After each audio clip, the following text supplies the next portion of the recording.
Franklin, a Wichita Falls father is sentenced to life behind bars after his one-year-old daughter died from malnutrition and neglect. The capital murder charge stems from June 2021 when Christian Bishop Torrance brought his toddler to the emergency room. She wasn't breathing or responding, and ultimately she died in the ER moments later. Josh Hoggard was in 78th District Court this afternoon. He joins us now with more. Josh.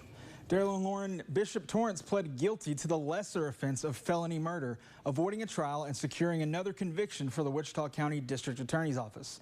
Now, according to officials at the emergency room, on the night that the one-year-old was brought in, the child, quote, appeared extremely malnourished and neglected.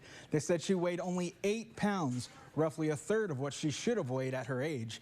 They also said she had dirt plastered to her skin and blisters on her lower back and buttocks. Bishop Torrance would later admit the baby had been losing weight for months, but he and the child's mother never sought medical attention. Wichita County District Attorney John Gillespie said it's one of the most shocking cases he's ever seen. I got a phone call. I stood in the ER. The sergeant with the WFPD said I needed to see this for myself, and I stood there in the ER room with the baby on the table, and I'll never get those images out of my mind. Now, one of the concerns Gillespie had with this case was Bishop Torrance's history of mental health struggles. Gillespie said he feared the defense team may have been able to convince a jury that those issues should warrant a lesser offense, something he didn't find true when he considered the facts of the case.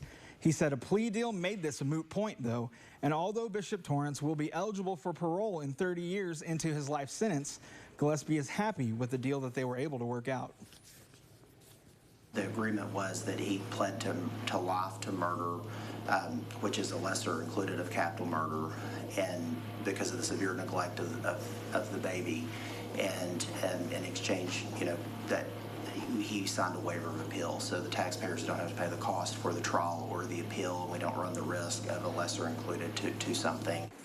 Now, Bishop Torrance also pled guilty on 2 counts of endangering a child, but he was sentenced to time served of 671 days. And a 4th charge of injury to a child was ultimately dismissed. Now, the child's mother, Sage Wright, told police after her daughter died that she failed to connect with her the way that she did with her other kids. She was scheduled to appear today for a pretrial hearing, but it was reset. She faces the same charges as Bishop Torrance, and she remains in jail on a $1 million bond. Of course, stick with us on air and online in the coming weeks and months for updates on this case. Okay, Josh, thank you so much for this update.